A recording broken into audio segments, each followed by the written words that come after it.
आसपास के लोग हमें देखते कि हंस रहे हैं, तो एस्ट्रोलॉजी है। तो आप लोग ब्लॉग में देख रहे हैं तो रियल में भी देख लें, कोई बात नहीं। मैं बेशरम आती, बेशरम आती, बेशरम आती। I love you. Oh I love you too. बेशरम आती, बेशरम आती, बेशरम आती, बेशरम आती। दोस्तों उम्मीद करता हूँ कि आप लोग ये मेरी वीडियो देखेंगे तो आप लोगों की तबीयत सेट हो जाएगी। हम बेगरुतुल्लाह जी के सबसे भाई कमजोर बांदरी की ओजे मेरा मकसद है कमजोर बहन का हम तज़किरा करेंगे। हाल वीडियो में इसने मेरा तज़किरा किया। आप सब लोगों को जैसे कि पता है कि इसके ऊपर 3 बहनें, मुझे लगता है इन 3 बहनों के आते आते ये बेचारी ये फिसी गई, इसीलिए इसकी फिजिकल निशानदेही नहीं हुई। क्या है, कुब निकाल के बैठी हुई है। और रही बात दोस्तों मेंटली निशान की, वो तो भाई बस पूरे खानदान में ही नहीं है मेंटली निशान में। इस पूरे गेट्रोलॉजी में अगर देखा जाए तो जो सबसे ज्यादा एक्टिव उड़ती हुई बांदरी है ना, वो है भाई राबिया फैसल। मैं इन लोगों को बांदरिया बाई जनरेशन नहीं कहता, मैं बायकत कहता हूँ इन लोगों को। दोस्तों वैसे इसकी बड़ी बहन के मुताबिक जो पूर्वज थे वो बांदर ही थे। पहले बंदर था, मैं तो कहती हूँ। हाँ, you have a tailbone. दोस्तों अगर इन लोगों को बाय जेनेटिक बांदरिया कह लो तो ये बुरा नहीं मानेगी। इमोशनल ये राबिया शुली सब बहनों से ज्यादा ही कमजोर है। दोस्तों ये इतनी कमजोर है, इतनी कमजोर है, इसकी बड़ी बाजी इकरा जब कपड़े सिलवाती होगी तो उसके जो बचे हुए कपड़े होते हैं इससे कपड़े सिल जाते होंगे, इसका ड्रेस। दोस्तों ये इतनी कमजोर है कि ये अपने साथ हमेशा 2 बहनें रख दे, क्योंकि ऐसा न हो हवा में उड़ चली जाऊं या बांस ने मुझे उठाकर चला जाए। तो सारी बातें छोड़कर अब इसकी मेन पॉइंट पर आते हैं। भाई जैसा कि आप सब लोग जानते हैं कि ये सारी बहनों की तरह पहले टिकटॉक पर गई, वहां पर अपनी शोहरत हासिल, उसके बाद भाई ये आ गई व्लॉगिंग में। ये ठरकी जमा करने के लिए ये पांचों ही बहना वीडियो बनाकर उसे कंटेंट कहते हैं, ये कंटेंट बनाती हैं। ये पांचों बहनें जैसे ठरकी हमारे ऊपर इंप्रेस हो और हमारे चैनल पर चले आए लाइक सब्सक्राइब करने के लिए। इसने भी वही काम किया। सबसे पहले तो मैं आपको ये बता दूं कि हम बहुत देर से इस एस्ट्रोलॉजी पे नहीं आ रहे थे क्योंकि बिजी थे और कुछ हमारी बहनें जो थी ना वो टिकटॉक पे मसरूफ थी। आप लोगों को बहुत एंटरटेन किया, अब हम यहाँ आपको एंटरटेन करेंगे। ये 2 केले आपस में जोड़ के दिया।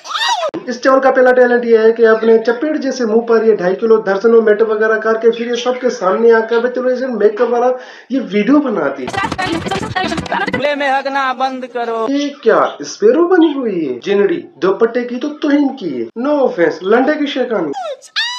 दोस्तों ये इसका पहला टैलेंट, चंगड़ी से चंगड़ी खुद को नुमाइश करने की। इस बांदरी के अंदर दूसरा टैलेंट ये है कि सबके सामने स्टेज पर जाकर ये मुजरा करती है और इस जैसी बिगड़ी हुई लड़कियां इसे क्यूट डांस कहती हैं। बांदरियों की नजर में अगर डांस क्यूट किया जाए तो फिर नेकियां मिलती हैं। आजकल की जनरेशन है किसी भी चीज के पीछे भाई क्यूट लगाकर उसे बोलते हैं क्यों सो क्यूट लग रही है। ये तो लेटेस्ट न्यूज़ है। हमारा शूट होने वाला है, देखते हैं कि शूट में कैसा होता है, क्या-क्या होगा और कैसा होगा। इकराबाजी ने अपना बिजनेस लॉन्च किया था। इकराबाजा बोल रही है और जो दूसरी शो की बेटी है वो ये कर रही है। मुझे लगता है ये लड़की किसी बेरे इंसान को कोई गल समझा रही है। इसका मतलब है बेरे बंदों की ये टाइटल बनी हुई है। चपेट जैसी मुंह वाली तेरी बड़ी बहन बोल तो रही है, तुझे क्या है जो कर रही है। दोस्तों मजे की बात ये है कि पहले व्लॉग से लेकर आज के व्लॉग तक सारे के सारे टाइटल और भाई एक ही चीज बता रहे, मैं आ रही हूँ, ना आ रही हूँ, जा रही हूँ, खा रही हूँ, खा रही हूँ, मैं ड्रेसिंग कर जा रहा हूँ, शॉपिंग पर जा रहा हूँ, राधे नाराज हो गई, फैसल नाराज हो गई, इकरा नाराज हो गई, फैसल रोने लग गया हमारे अब्बू को क्योंकि वो उसकी मेंटेन सही नहीं है। भाई एक आपस की बात है, जब तुम लोग आओ जाओ तुम लोग आपस में रखो ना वो बात, हमें क्यों बताती हो। तो इंस्टाग्राम पर इसकी पहली पोस्ट देखो, ये वाला पोस्ट बांदरी को बहुत पसंद है। वॉशरूम में अगर एक टाइम पड़ जाए ना तो फिर ये वाला स्टाइल जगह बनता है।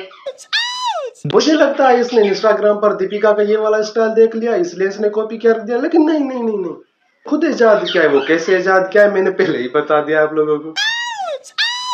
मुझे एक बात समझ नहीं आती, इन बांदरियों को इतना नचने का क्यों शौक है? घर के अंदर, घर के बाहर, भाई होटल पर या रेस्टोरेंट पर या बाले मुल्क अब्दुल्ले मुल्क या किसी शो वगैरह में जबर टिकटॉक पे, इंस्टाग्राम पे, यूट्यूब पे, ताकि भाई ये अपने जीजू के सामने भी नाच कर दिखाती है, बोलती है बता भाई कैसे लग रहे हैं हम। बांदर को इतना नचने का शौक है भाई मलेशिया ही चली गई। दोस्तों आप लोगों खुद अंदाजा लगाओ कि माँ खुद लेकर अपनी बेटियों को मलेशिया नचाने के लिए, 2 घंटा फर्क नहीं पड़ता है। वहाँ लड़कों के साथ लड़कियों के साथ नच रही है, वहाँ पाकिस्तान का नाम रोशन कर रही है। लेकिन पाकिस्तानी उनको क्या बताया जा रहा है कि हम लोग पाकिस्तान को प्रेजेंट कर रहे हैं, लेकिन पाकिस्तान का नाम रोशन कर रहे हैं। दोस्तों ये बांदरी पाकिस्तान को प्रेजेंट कर रही है स्टेज पे नच के, लड़कों के साथ नच के, लड़कियों के साथ नच के, सबके सामने नच के। बांदरी तुम अपना बैंक बैलेंस बढ़ा रही हो, तुम अपना बैंक बैलेंस प्रेजेंट कर रही हो, वो भी फैसल साहब की निगरानी में। तरह की लड़कियां दोस्तों नच नाच के सबके सामने वो जो पैसा बनाती है वो फिर बोलती है हमने बहुत कुछ अचीव किया है। भैंस चाहे पल मलेशिया चली जाए या पिंक हो जाए वो रहेगी तो भैंस की भैंस ही ना। कल नच नाच के जब रबीउल अव्वल का महीना आता है ये हमारी राबिया साहब ये बांदरी बड़ी आलमा साहबा बन जाती है, नाते गाती है। इसी टेंशन की वजह से भाई राबिया फैशनेबल टिकटॉक और यूट्यूब पर अपनी बिगड़ी हुई ठरकी अपनी आवाम को साथ जमा करके रखा है उन लोगों को उल्लू बनाने के लिए।